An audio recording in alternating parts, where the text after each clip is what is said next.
পৃথিরাজ খাজা বাবার ইজ্জতের চাদরে হাত দিল, অহংকার করে বসলো। খাজা বাবা আজমিরি রহমাতুল্লাহ আলাইহি আর একখানা চিঠি লিখলেন, ওহে পৃথিরাজ, আমি মুসলিম ফকির খাজা আজমিরি বলতেছি, আপনাকে একজন মুসলমান সেনাপতির হাতে আমি তুলে দিলাম। চিঠিখানা পাঠাই দিলেন। রাত্রিবেলা ঘুমানো মোহাম্মদ ঘুরি সীমান্তে সিন্ধে 1,20,000 সৈন্য নিয়ে মোহাম্মদ ঘুরি ঘুমায়। স্বপ্নের ঘরে খাজা বাবা বলেন, মোহাম্মদ ঘুরি, আমি আপনাকে নির্দেশ দিলাম, খাজা মাইনুদ্দিন চিশত আপনাকে হুকুম দিলাম, আপনি দ্রুত গতিতে ভারতবর্ষ আক্রমণ করেন। বুঝে না খাজা বাবার মুরিদ অন্ধ, অন্ধ মুরিদ মুসলমান হলেন, চলে গেলেন পৃথিরাজের রাজদরবারে। পৃথিরাজ জানতে বলেন এ অন্ধ মুসলমান হয়েছে। পৃথিরাজ রাজদরবার থেকে তাড়িয়ে দিলেন। ওই অন্ধ মুরিদ খাজা বাবার দরবারে এসে কাঁদতে লাগলেন। বলে, বাবা কান্দো কেন?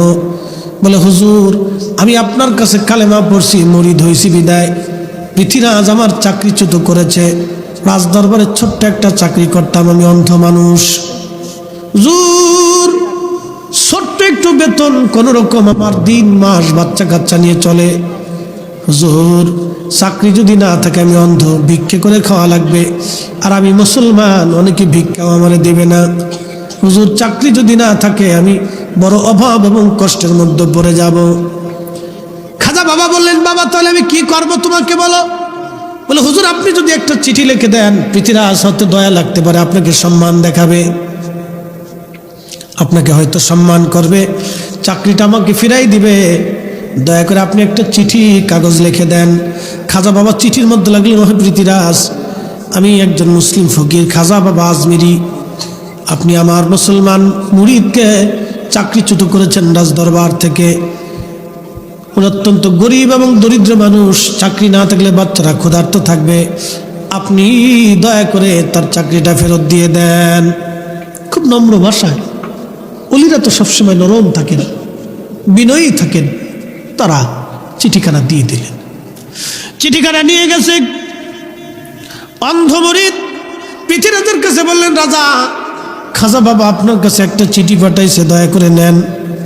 চিঠিখানা নেওয়ার পরে খাজা বাবার চিঠিখানা পাওয়ার পরে পৃথিরাজের দিমাগ বেড়ে গেল, অহংকার বেড়ে গেল।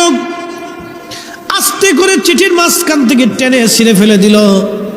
চিঠিখানা যখন ছিঁড়ে ফেলে দিয়েছে, সিরা চিঠি মুসলমানের হাতে দিয়ে দিল, যাও তোর খাজা বাবাকে চিঠি ফেরত দিয়ে দে। সেরা চিঠিখানা হাতে পাওয়ার পরে খাজা বাবা বুঝলেন সে আমাকে অপমান করছে। শুনেন, ওলিদের অপমান ছোটখাটো কোনো বিষয় না। ওলিদের সম্মানে যারা হাত দেয়, আল্লাহ রাসূল বলছেন, মান আদালি ওলিয়ান ফাকাদ আযানতুহু বিল হারব, আমি আল্লাহ তার সাথে যুদ্ধ ঘোষণা করি। ওলিদের সম্মানটাকে ছোট করে দেখবেন না, ছোট করে দেখার কোনো সুযোগ নাই। আল্লাহর কোরআন বলল, ওয়ালিল্লাহিল ইজ্জাতু ওয়ালিরাসূলিহি ওয়ালিল মুমিনিনা ওয়ালাকিন্নাল মুনাফিকিনা লা ইয়ালামুন।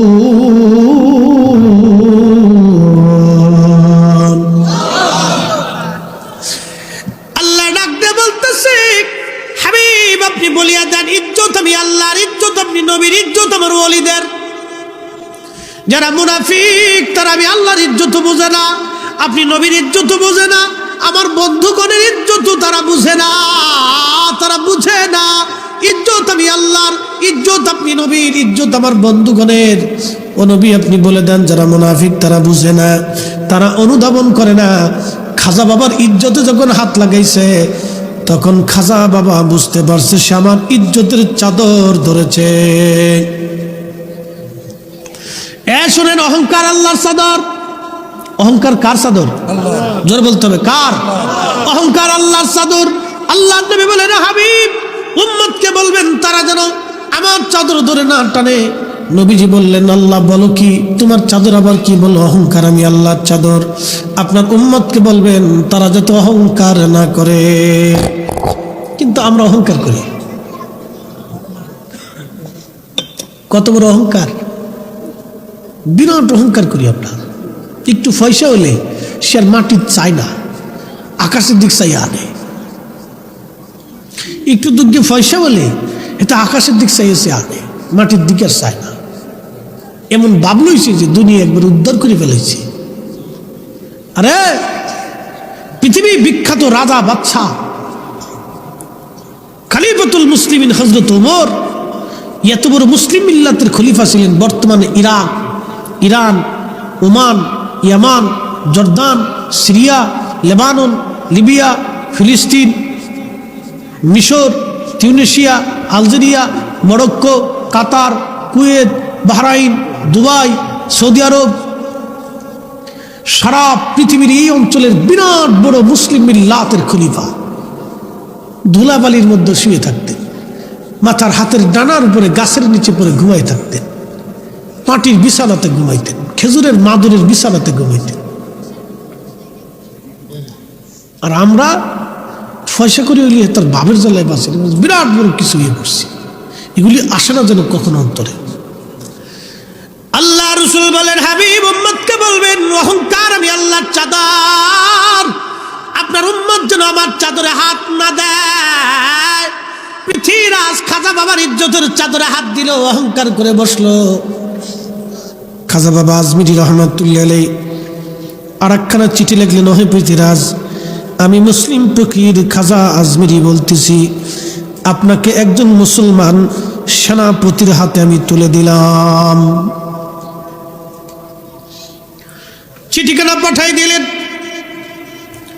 রাত্রিবেলা ঘুমানো মোহাম্মদ ঘুরি সীমান্তে সিন্ধে 1,20,000 সৈন্য নিয়ে মোহাম্মদ ঘুরি ঘুমায়। স্বপ্নের ঘরে খাজা বাবা বলেন, মোহাম্মদ ঘুরি, আমি আপনাকে নির্দেশ দিলাম, খাজা মাইনুদ্দিন চিশত আপনাকে হুকুম দিলাম, আপনি দ্রুত গতিতে ভারতবর্ষ আক্রমণ করেন।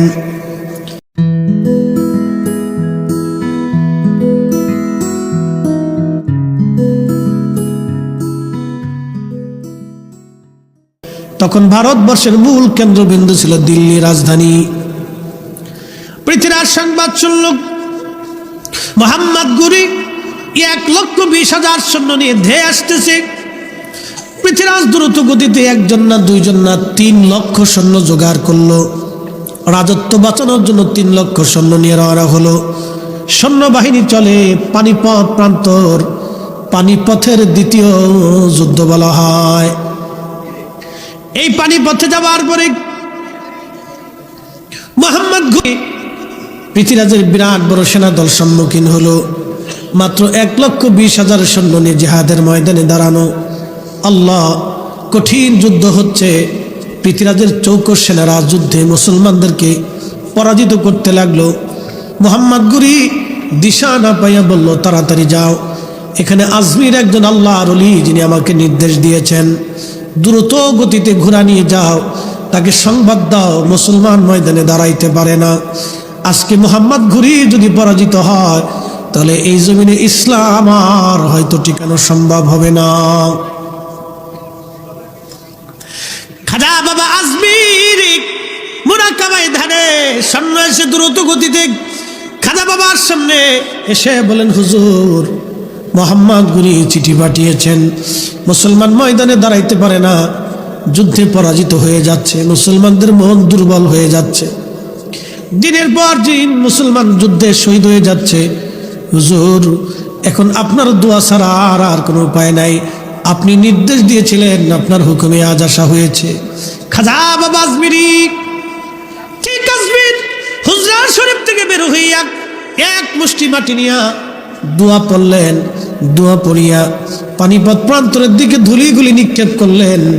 ধুলি নিক্ষেপ করলেন আজমির থেকে, ধুলি চলে আসলো পানিপথে। একবার জোরে বলা যাবে আল্লাহু আকবার।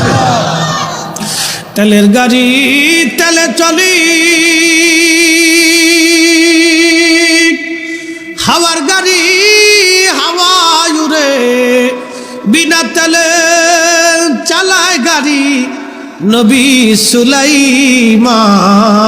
আমরা সেই মুসলমান, আমরা সেই মুসলমান। ছাড়লেন আজমির থেকে, ধুলি চলে গেল পানিপথে। সমস্ত পৃথিবীর শিবিরের ভিতরে ধুলি ছড়িয়ে গেল, তাদের অন্তর দুর্বল হয়ে গেল, মনোবল দুর্বল হয়ে গেল, চোখে মুখে তারা ভিন্ন দেখতে লাগলো, দিক শূন্য দেখতে লাগলো। আল্লাহ তাদের চোখে এমন এক অবস্থা দেখাইলেন, তারা দেখতেছে মুসলিম সেনাপতি লাখে লাখে লাখে লাখে, এত মুসলিম সেনাপতি তাদের চোখে দেখতে লাগলো যে দেখা হিন্দু সৈন্যদের মন দুর্বল হয়ে গেল। বুঝতে পারছেন বিজয়ের মালিককে? একসাথে বলতে হবে কে? মুসলমান ধনে জনে অস্ত্রে শস্ত্রে কোনোদিনই বিজয় হয়নি। আজকে হামাসের যোদ্ধারা কি নিয়ে যুদ্ধ করে কত? ওগার কয়টা রকেট আছে, কয়টা মেশিন গান আছে, কয়টা এই বন্দুক আছে, এই দিয়ে ইসরায়েলের আপনি চিন্তা করেন শত শত কোটি ডলারের এক একটা ট্যাঙ্ক ওদের একটা ছোট্ট রকেট লঞ্চারে ধ্বংস হয়ে যেতেছে, পুড়ে শেষ হয়ে যেতেছে।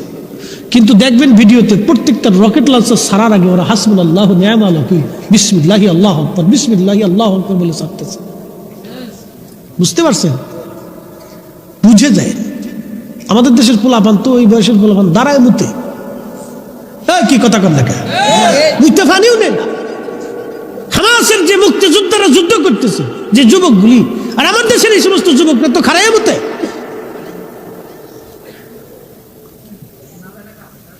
প্রিয় মুসলমান আমার, খুব মনোযোগ দিয়ে, শত শত কোটি ডলারের এক একটা ট্যাঙ্ক, পৃথিবীর সবচেয়ে অত্যাধুনিক ট্যাঙ্ক, যেগুলির সামনে যুদ্ধে দাঁড়ানোর মতো ট্যাঙ্ক পৃথিবীতে নাই, এই সমস্ত ট্যাঙ্কগুলি একটা ছোট্ট রকেট লঞ্চারে পুড়ে শেষ হয়ে যাচ্ছে। সারার আগে দেখবেন প্রত্যেকে বিসমিল্লাহি আল্লাহু আকবার কয়, আর হাসবুনাল্লাহু নি'মাল ওয়াকিল, নি'মাল মাওলা আর নি'মান নাসির মেরে ছেড়ে দিতেছে। এক একটা রকেট লঞ্চারে শত শত কোটি ডলারের আপনার ওই এক একটা ট্যাঙ্ক পুড়িয়ে পুড়ে ছাই হয়ে যাইতেছে। একসাথে বলবেন আল্লাহু আকবার। মোহাম্মদ ঘুরি মুসলিমদের যুদ্ধের মোড় ঘুরে গেল, ধুলি ছাড়লেন আজমির থেকে, ধুলি যায় পড়ল পানিপথে, ধুলি ছাড়লেন আজমির থেকে, ধুলি যায় পড়ল পানিপথে। আল্লাহু আকবার, মুসলমানদের বিজয় সেই দিন হলো ওলি আল্লাহর গুণে। অতএব ইসলাম আসছে ওলি আল্লাহদের বদৌলতে। সেদিন খাজা বাবা যদি বুকে হাত বেঁধে নামাজ পড়তেন, এদেশের কোটি কোটি মুসলমান এই 1200 বছর ধরে বুকে হাত বেঁধে নামাজ পড়তো, 1000 বছর ধরে বুকে হাত বেঁধে নামাজ পড়তো। খাজা বাবা সেই দিন যদি তারাবির নামাজ 8 রাকাত পড়তেন, এদেশের কোটি কোটি মুসলমান 1000 বছর ধরে তারাবির নামাজ 8 রাকাত পড়তো। খাজা বাবা সেই দিন যদি বেতরের নামাজ 1 রাকাত পড়তেন, এদেশের কোটি কোটি মুসলমান 1000 বছর ধরে তারা 1 রাকাত বেতরের নামাজ পড়তো। খাজা বাবা যদি নামাজে আমিন জোরে চিল্লান দিত, এদেশের 1000 বছর ধরে কোটি কোটি মুসলমান তারা নামাজের মধ্যে আমিন জোরে করে চিল্লান দিত। খাজা বাবা যেইভাবে নামাজ পড়েছে, এদেশের কোটি কোটি মুসলমান সেইভাবে নামাজ পড়তেছে। খাজা বাবা নিজের আইনে নামাজ পড়ে নাই, খাজা বাবা আমার নবীর তরিকায় নামাজ পড়ার কারণে আল্লাহ, তিনি আল্লাহর ওলি হইয়া কবরে ঘুমাই গেছে। কি কথা কন না কেন, ঠিক কিনা? খাজা বাবা কি উনার তরিকা না রসুলের তরিকা? রসুলের তরিকা। খাজা বাবা নিজের তরিকা নিয়ে আসেন নাই। নিজের তরিকা যদি নিয়ে আসতেন, তাহলে উনার জবানে 1 কোটি মানুষ কালেমা পড়তো না।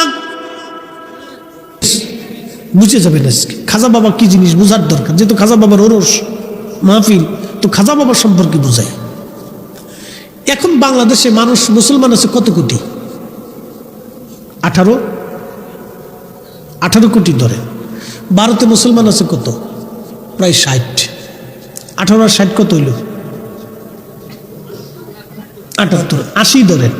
রোহিঙ্গা টোহিঙ্গা দিয়ে, ওই মায়ানমার দিয়ে, ভুটান দিয়ে, নেপাল দিয়ে 80 ধরেন। 80 কোটি। পাকিস্তানে কত আছে? 15 কোটি।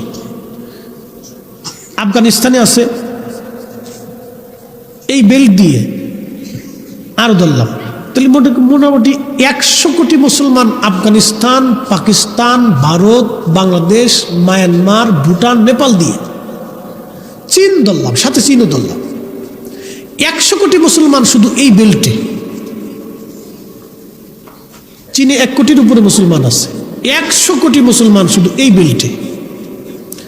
আর সারা পৃথিবীতে মুসলমান আছে 200 কোটি।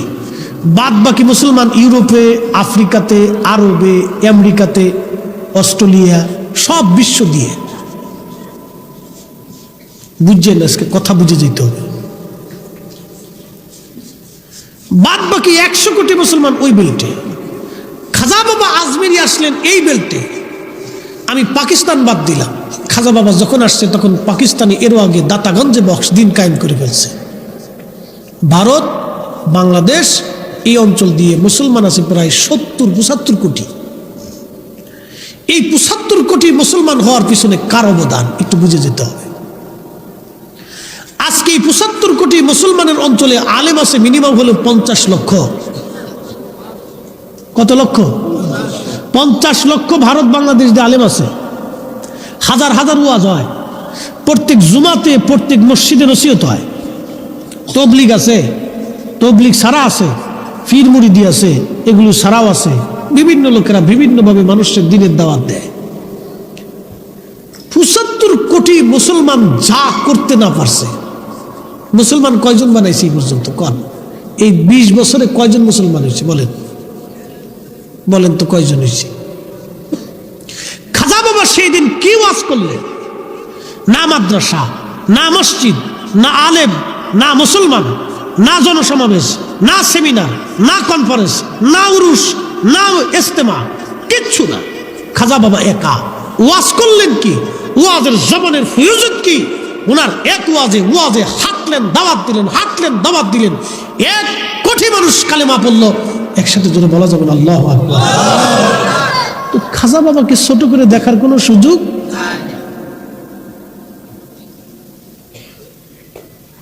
আজকে যেখান থেকে ওয়াজ করে আসছি, এই গ্রামের পাশের গ্রামে গত বছর এক হুজুর হয়েছে, আল্লাহ হেদায়েত করুক। হেতে সে ওয়াজ করতেছে যে কুত্তা মরে গেলে মাটি দিলে যা, শাহজালাল রে মরে গেছে মাটি দিলে তাই। হাই হাই, এই ওয়াজ করার পরে মুসলমানরা কথা কয় না। কারণ আমাদের দেশের মুসলমান তো হুজুকে মাতাল, কোনো তালের ঠিক নাই, বুঝছেন না? অনেক সন্ন্যাসী কইছে কই গে আমার কি, মানে বাপের ফিরে দিতেছে, আমার সমস্যা কি? আমার বাপ এনে ফিরে নি, আমি তো আর খাইতেছি না। মানে একজন যুবক উঠছে হুজুরে কায়দা মতো রাম ধুলাই দিয়ে দিছে। কাজকে তোরে বুঝাইতেছি ওয়াজ কারে কয়। কায়দা মতো যখন ফিটনি মারছে তখন সবাই রুসাইছে, এটাও করলোটা কি? তো করলো কি বুঝিস না? শাহজালালে মানে সুলতানে বাংলা। আরে শাহজালাল তো আমাদের সমস্ত মুসলমানদের সম্পদ। কি কথা কর না কেন? এত বড় কথা বলে যাবে আর ওকে আমি শুনাবো? এই অবস্থা তাদের, এই অ্যাটিটিউড তাদের। এটা নিয়ে বিরাট সালিশ দরবার। আপনি কল্পনা করতে পারবেন যে তাদের মস্তিষ্কের ভিতরে কুত্তায় কিভাবে পেশাব করছে, যে বিবেক পর্যন্ত নষ্ট হয়ে গেছে। কাকে কোন স্থানে সম্মান দিতে হয় সেটাও বুঝে না। সি সি সি সি, এই পর্যায়ে চলে গেছে। এই জন্য আপনাদেরকে বারবার আমরা অলিদের শান বলি বলে সতর্ক করি। সতর্ক করা আমাদের দায়িত্ব, মানা না মানা আপনার। আপনি মানলেও খাজা বাবা আজমিরি আল্লাহর অলি, মাটির উপরে বলি, মাটির নিচে বলি। কি কথা কর না কেন? না মানলেও অলি। আপনার আমার মানা না মানা দিয়ে তার ইজ্জত কমবেও না, বাড়বেও না, বরং তিনাদেরকে মহাব্বত করলে আমাদের ইজ্জত বাড়বে। আল মারউ মা মান আহাব্বা। আল্লাহ রাসূল সহিহ বুখারীতে বলছেন, তুমি যাকে মহাব্বত করবা হাসরের মাঠে তার সাথে তোমার হাসর নাসর হয়ে যাবে। আজকে খাজা বাবার নামে যারা এই মাহফিল সাজাইছেন, মূলত মাহফিলটা আপনারা খাজা বাবাকে ভালোবাসেন, এটার একটা বহিঃপ্রকাশ। বলেন, এই ভালোবাসাটা কি বিফলে যাবে? অবশ্যই না। দেশে বহু মাহফিল হয়, হাজার হাজার মাহফিল হয়, অনেক মাদ্রাসা হয়। খাজা বাবার নামে মাদ্রাসা আছে কয়টা? আসেমি, কাসেমি, নাসেমি, ফাসেমি, বহুত মাদ্রাসা। মনে কিছু নিয়েন না, অনেক নামের মাদ্রাসা আছে, কিন্তু খাজা বাবার নামে মাদ্রাসা কয়টা? এটা বুঝে যাবেন। আমাদের দেশে কেউ কেউ মনে করে যে খাজা বাবার নামে মাদ্রাসা দিলে মনে হয় খুব বেদাত হবে, আর এটা মনে হয় খুব নাজায়েজ হবে, মানুষ শিরিকি বেদাতি বলবে। বুঝতে পারছেন তাদের অ্যাটিচিউড এটা। অসবর আফসোস, দিন যা পেয়েছি ৭৫ কোটি মুসলমান যা না করতে না পেরেছে খাজা বাবা একা তাই করে দিয়ে দিছে। ৫০ লক্ষ আলেম যা করতে না পেরেছে খাজা বাবা আজমিরি তার চাইতে কোটি গুণ বেশি করে দিয়ে গেছে। কথা কোন ঠিক না বেটি? সেই খাজা বাবা আজমিরি ওলি আল্লাহদেরকে শ্রদ্ধা করবেন, ভালোবাসবেন, মোহাব্বত করবেন, পক্ষে থাকবেন, আল্লাহ নিজেই তাদের পক্ষে। আলা ইন্না আউলিয়া আল্লাহি লা খাউফুন আলাইহিম ওয়া লা হুম ইয়াহজানুন।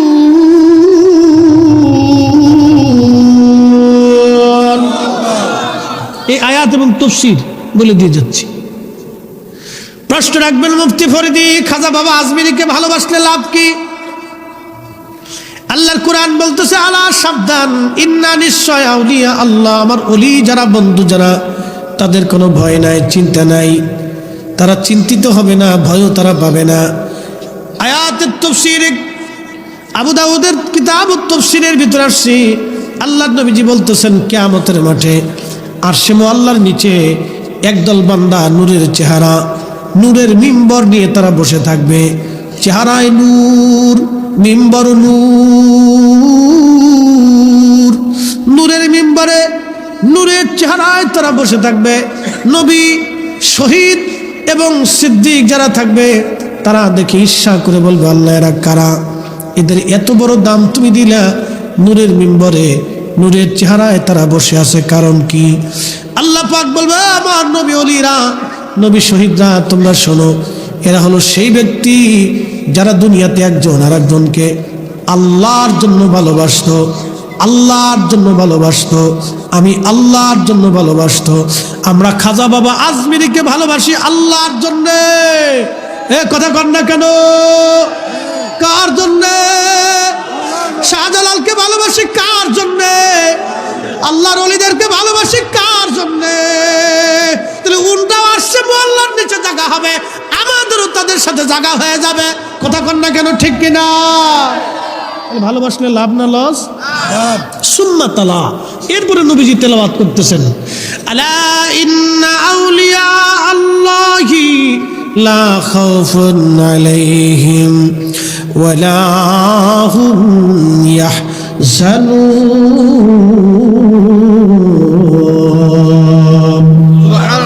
আল্লাহ ডাক দিয়ে বললেন, নবীজি বলতেছেন তোমরা কি সে আয়াত শুনো নাই? আল্লাহ বলেন নিশ্চয় আমার ওলি যারা সাবধান, তারা চিন্তিতও হবে না, তারা ভয়ও পাবে না। এটাই তাদের মর্যাদা। দুনিয়াতেও তাদের দাম, কবরেও দাম, হাসরেও বিরাট বড় দাম। ও নবীর উম্মত, বলছিলাম আমার ওয়াজ শেষ, মূল আলোচনায় চলে যায়। ওই যে কবরের কথা বলছিলাম, কবরের ফুলের বাগান হয়ে গেছে আল্লাহর বান্দার, মনে আসেনি আপনাদের? বলি খুব মনোযোগ দেন। আলেম ওলামা বলল কবর ঢেকে দাও, কবর ঢেকে দেওয়া হলো। আলেমরা বলতেছে তার কোনো মেয়ে সন্তান আছে কিনা? বলে হ্যাঁ আছে, একটা মাত্র মেয়ে। ওলামা ইকরাম তার বাড়িতে গেলেন, মেয়েটা কাঁদতেছে। আলেমরা বলল মা বলবেন তোমার বাবার কবরটা জান্নাতের বাগান হয়ে গেল। কবরের ভিতর থেকে জান্নাতের ঘেরানে 2-4-50 কিলোমিটার ব্যাপী ছড়িয়ে গেল। হাজার হাজার লক্ষ মানুষ আসছে দেখার জন্য। ও মা বলবা তোমার বাবার জীবনের আমল কি ছিল? মেয়েটা কেঁদে বলল হুজুর আমরা গরিব মানুষ, কোনো শিক্ষা দীক্ষা আমাদের নাই, মা মারা গেছেন, আমারা গরিব মানুষ, আব্বা যান সারাদিন পরিশ্রম করে কোনো রকম রুটি রুজি আনতেন, কোনো রাত বাবা মেয়ে খাইতাম, কোনো রাত আমরা না খেয়ে থাকতাম। কিন্তু আমার আব্বাকে দেখছি 5 ওয়াক্ত নামাজ পড়তো, কিন্তু রাত্রিবেলা আমার আব্বা যান একটা আমল, আব্বাকে দেখছি ছোট্ট প্রদীপ বাতি জ্বালাইয়া, বাবার হাতের মধ্যে একটা বই ছিল, বইটা বাবা পড়তে পারতো না। এই বইটার ভিতরে লাইনে লাইনে আব্বাকে দেখছে আঙ্গুল ঘুরাইতো আর বলতো আল্লাহ এটা তোমার কালাম, এটা তোমার কোরআন। আমি পড়তে পারি না, আমি পড়তে জানি না আল্লাহ, এটা তোমার কালাম, এটা তোমার কালাম। আহা, একজন আশিক পড়তে পারতো না, কোরআনের প্রত্যেক লাইনে লাইনে আঙ্গুল ঘুরাইতো আর বলতো রব এটা তোমার কালাম, আমি পড়তে জানি না, আমি পড়তে পারি না আল্লাহ, এটা তোমার কালাম কোরআন, আল্লাহ এটা তোমার কোরআন, এটা তোমার কালাম, আমি পড়তে জানি না রব, এটা তোমার কালাম, আমি পড়তে জানি না, আমি পড়তে জানি না, এটা তোমার কোরআন, আমি পড়তে জানি না আল্লাহ।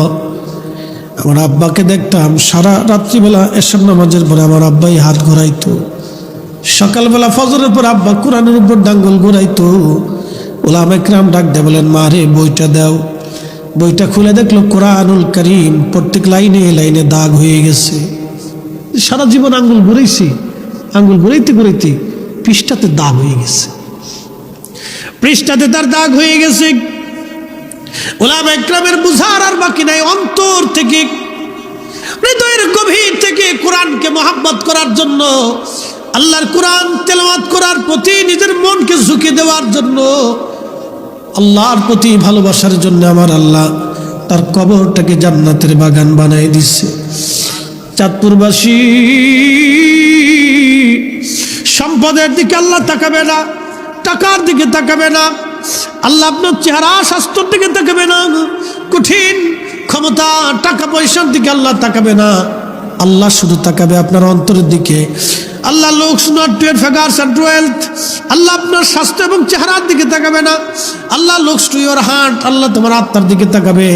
আল্লাহর কোরআন বলল মান যাক্কাহা ক্বাদ আফলাহা মান যাক্কাহা ওয়া ক্বাদ খাবা মান দাসসাহা।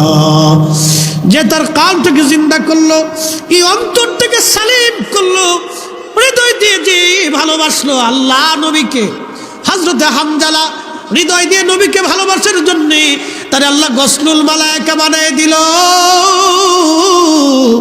হযরত বেলাল হৃদয় থেকে নবীকে ভালোবাসার জন্য আল্লাহ নবী থেকে মসজিদে নববীর মুয়াজ্জিন বানায় দিল। ও নবীর উম্মতেরা, এই জন্য আপনাদেরকে বলি, যাহা করবেন ইখলাসের সাথে হৃদয় থেকে যেটা করবেন সেটা আল্লাহর দরবারে কবুল হয়ে যাবে। হৃদয় থেকে করবেন, অন্তর থেকে করবেন, আল্লাহর প্রতি ভালোবাসা দিয়ে করবেন, দেখবেন কাজ হয়ে গেছে। উলামা ইকরামের আর বুঝার বাকি নেই, কোরআনের প্রতি তার এতটা সুঘাত শ্রদ্ধা এবং ভালোবাসার জন্য আল্লাহ তার কবরটাকে জান্নাতের বাগান বানাই দিচ্ছে। আল্লাহু আকবার। বসেন, কেউ কথা না বলি, দুইটা কথা, দুনিয়ার থেকে কি আমরা চিরদিন থাকবো না চলে যাব? চলে যাব না, কিছু নিয়ে যাওয়ার সুযোগ আছে। একদিন মাটির ভিতরে হবে ঘরে, মন আমার কেন বাঁধো দালান ঘর, মন আমার কেন বাঁধো দালান ঘর। এই শীত গ্রীষ্ম বর্ষা ঘরে হালালে হারামে উপার্জন করিয়া আপনি আপনার সন্তানের জন্য যে বাড়ি বানাবেন, এই বাড়িতে কম্বল মোড়া দিয়ে সন্তান ঘুমাবে, কিন্তু চিন্তা করছেন কি আপনার কবরের হালত কি হবে সেই দিন? আহা, একটু চিন্তা করছেন কি আপনার কবরে কে কথা বালিশ দিবে? এই জন্য দুনিয়া বড় ধোঁকার জায়গা, বড় কঠিন জায়গা দুনিয়া, কিছুই নিয়ে যাওয়ার কোনো সুযোগ নাই, রেখে যাব। কিয়ামতের ময়দানে দুনিয়াতে যারা দান করে না, কিয়ামতের মাঠে গোশতগুলি কামড়ায় কামড়ায় টেনে টেনে ছিঁড়ে ফেলবে আর বলবে ফায়াকুলা রব্বি লাউলা আখারতানি ইলা আজালিন করিবিন ফাআসাদদাকা ওয়া আকুম মিনাস সালিহিন। আল্লাহ দুনিয়াতে আমাদেরকে আবার পাঠান, আল্লাহ দুনিয়াতে আবার পাঠান, আমরা বেশি বেশি করে সদকা দিব, সালিহিন আল্লাহর ওলিদের অন্তর্ভুক্ত হব। আল্লাহ বলবে বান্দা না না না, ওয়ালা ইউআখিরাল্লাহু নাফসান ইযা জাআ আজালুহা। বান্দা দুনিয়াতে তোমার আর কোনো যাওয়ার কোনো সুযোগ নাই, ওয়ান টাইম চান্স, একবার চলে আসছো, ফিরে যাওয়ার আর কোনো রাস্তা নাই, ফিরে আসার কোনো রাস্তা নাই, ফিরে আসার কোনো রাস্তা নাই। জিন্দেগি তোর যাইরে ফাঁকি দিয়া রে সোনার আদম, জিন্দেগি তোর যায় ফাঁকি দিয়া। ও আদম রে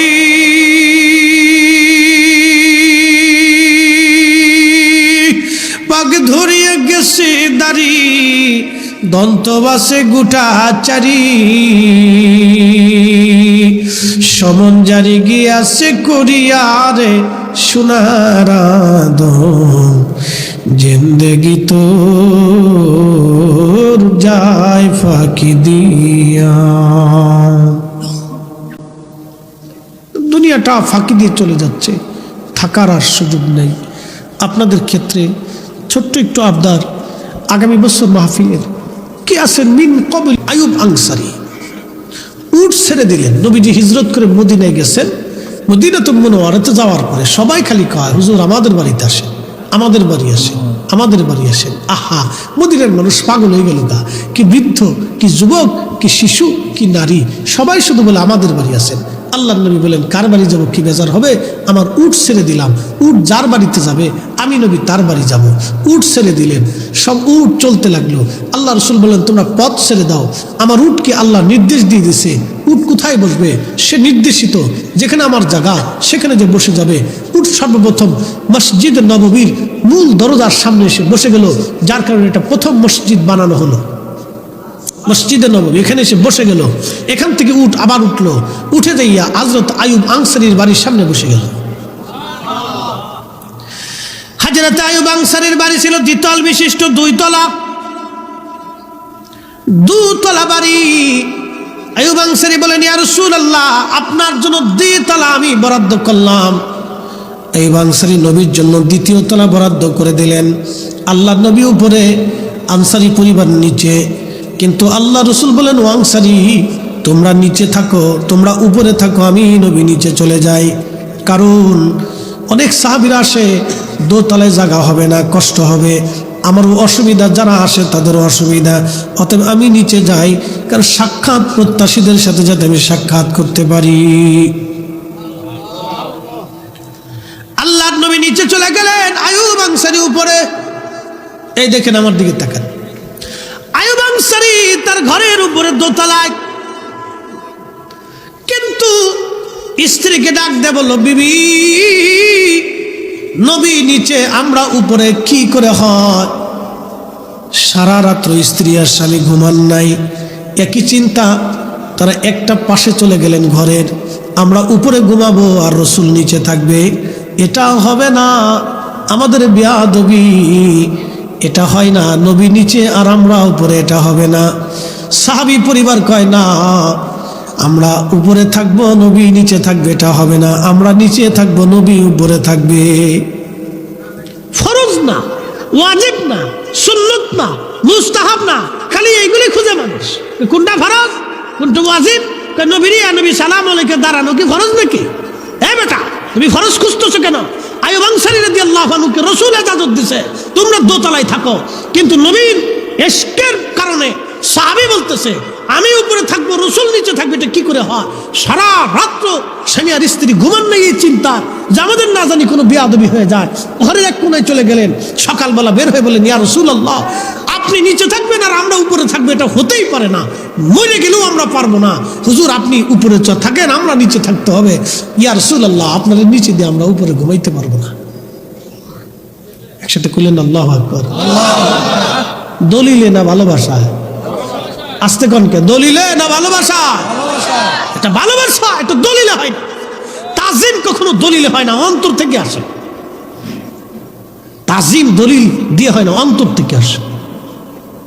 ছোটকাল ধরে আপনার যে উস্তাদে পড়াইছে, এই উস্তাদ দেখে আপনি পার উপর ফা দিয়ে বই থাকতে পারবেন যদি বিয়াদব না হন। আর যদি বিয়াদব হন তাহলে সব পারবেন।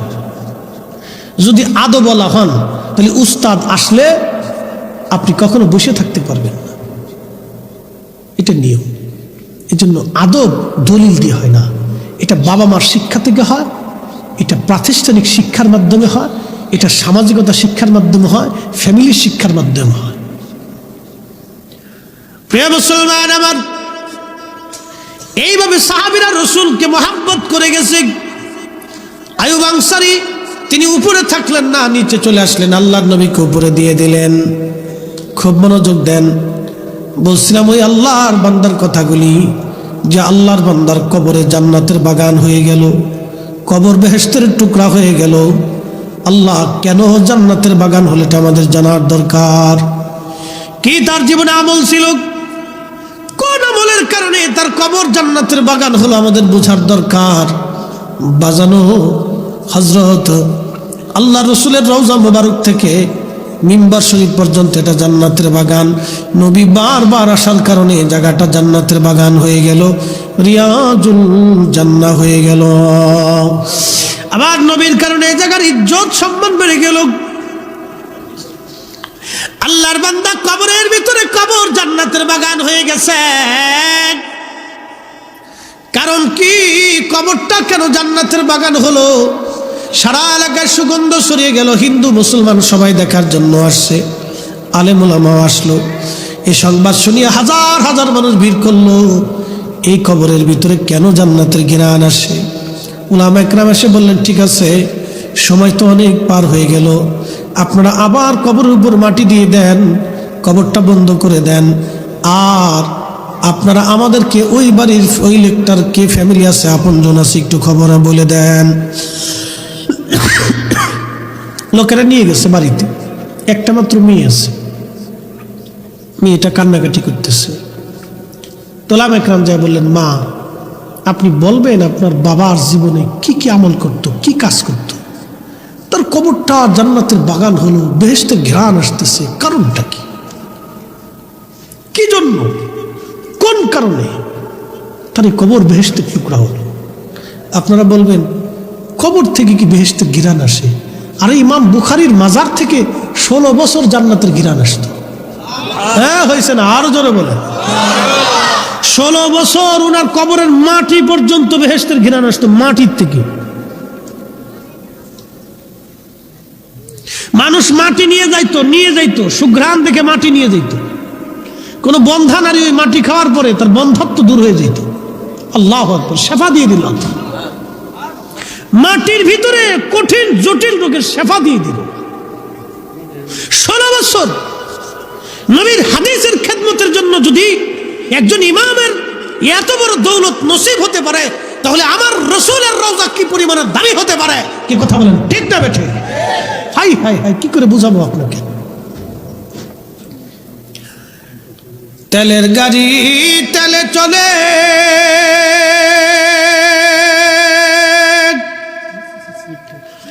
হাওয়ার গাড়ি হাওয়ায় উড়ে, বিনা তেলে চালায় গাড়ি নবী সুলাইমান। আমরা সেই মুসলমান, আমরা সেই মুসলমান। আমাদের দেশের মানুষ হারাম ভাবে দ্রুত গতিতে ধনী হওয়ার জন্য খালি ব্যস্ত হয়ে গেছে।